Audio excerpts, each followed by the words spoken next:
Dulu terima tamu ke rumah, satu keluarga yang tewas di Kalideres berubah tertutup belakangan ini. Satu keluarga yang ditemukan tewas di perumahan Citra Garden 1 Extension Kalideres, Jakarta Barat disebut berubah menjadi tertutup baru belakangan ini. Hal itu diceritakan tetangga sebelah rumah korban, Calvin, yang beberapa tahun lalu pernah bertamu ke rumah keluarga tersebut. Calvin tinggal pas di sebelah rumah keluarga yang ditemukan tewas tersebut pada Kamis 10 November 2022 malam. Calvin bercerita berubahnya keluarga tersebut menjadi tertutup baru belakangan ini saja.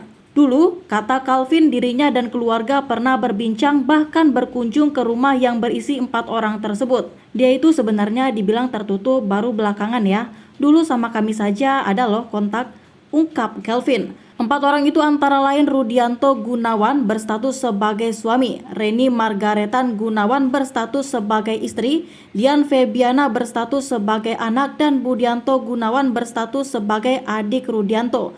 Pada tahun 2010, Calvin bercerita ia bersama ibu dan adiknya pernah masuk ke rumah Rudianto karena diundang. Ia pun mengaku pernah berbicara langsung kepada ibu dan anaknya. Bahkan, Calvin mengatakan keluarga tersebut kerap menyapa saat keluar rumah menggunakan mobil. Kalau dia keluar pakai mobil, say hello gitu ke saya, ungkapnya lagi. Sekitar 6 atau 7 bulan yang lalu, ibunda Calvin, Tiosuhua, mendengar sesekali aktivitas tetangganya itu. Tetapi belakangan ini tidak ada sama sekali. Saya pikir sudah pindah, yang ada cuma bapaknya saat itu, ungkapnya. Tiosuhua pernah mendapati keanehan ketika melihat Rudianto keluar dari rumah 3 bulan lalu. Ia mengaku melihat Rudianto berjalan kaki terbungkus plastik kresek saat keluar dari rumahnya. Kala itu Tiosuhua merasa heran dengan apa yang dilakukan tetangganya tersebut. Sekitar 2 atau 3 bulan lalu, nggak begitu ingat. Suaminya jalan keluar, kakinya terbungkus pakai plastik kresek hitam, kata Tiosuhua kepada tribunjakarta.com pada Minggu 13 November 2022. Dari 4 penghuni, Rudianto lebih sering keluar rumah menurut pantauan Tiosuhua. Saya tanya kakinya kenapa, dia diam saja terus masuk, sambungnya lagi. Sudah bau busuk sejak Februari 2022. Sementara itu, Tiosuhua juga mengungkap soal bau busuk yang pernah ia cium beberapa bulan lalu. Hal itu terjadi sebelum satu keluarga Rudianto ditemukan tewas mengenaskan kemarin. Bau busuk itu tercium Tiosuhua tepatnya pada Februari 2022.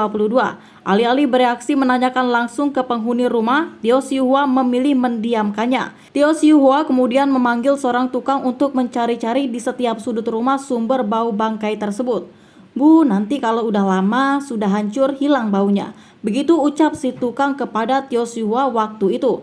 Soal terungkapnya penemuan 4 mayat satu keluarga Rudianto tak lepas dari laporan Tiosuhua karena sudah tak tahan dengan bau busuknya. Ia sampai harus lapor ke Asiung Ketua RT 007 RW 015. Tiosuhua sama sekali tak menyangka bau tersebut dari mayat satu keluarga tetangganya. Saya kaget pas tahu ada 4 mayat, ungkapnya. Profesi Rudianto dan Margareta terungkap. 4 orang tersebut ditemukan tewas dengan kondisi lambung yang kosong. Diduga sebelum meninggal korban tidak makan selama beberapa hari hingga timbullah dugaan penyebab tewas karena kelaparan. Namun, Riz Astuti, adik kandung dari Margareta Gunawan, menyebut kecil kemungkinan penyebab tewas karena kelaparan. Riz menilai seandainya keluarga kakaknya itu kelaparan dan tidak punya uang, maka mereka seharusnya bisa meminta bantuan. Kecil menurut saya, tapi nggak tahu juga. Misalnya benar, agak aneh juga ya. Saya juga bingung, ungkap Riz kepada Polsek Kalideres pada Sabtu 12 November 2022. Misalnya kalau dia lapar, nggak ada makanan atau kurang buat makan, kan dia bisa kontak ke saudara kan? Sambungnya lagi. Kendati demikian, selama ini kata Riz, korban belum pernah meminta bantuan makanan atau uang untuk membeli makanan. Riz kemudian mengingat dahulu Margareta Gunawan kerap mengirimnya makanan dan baju-baju. Sebelumnya nggak pernah minta, malah dulu suka ngasih dia. Waktu di gudang sehari 20 tahun lalu itu suka ngasih dia. Baik itu makanan, baju-baju, kalau kita ulta dikirim paket, ungkap Riz. Riz pun menyebut kondisi perekonomian keluarga Margareta dan suaminya Rudianto dulunya terbilang berkecukupan.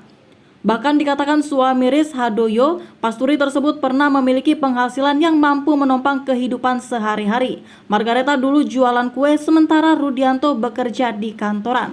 Sementara itu, Handoyo mengaku tak mengetahui bagaimana kondisi kakak iparnya tersebut saat ini. Pasalnya, Handoyo dan Riz terakhir berkomunikasi sejak 5 tahun yang lalu. Apa yang mereka ketahui tentang kondisi perekonomian Margareta itu adalah informasi masa lalu yang mungkin saja bisa berubah. Untuk itu, Handoyo dan Riz tak tahu secara pasti bagaimana kondisi perekonomian mereka saat ini.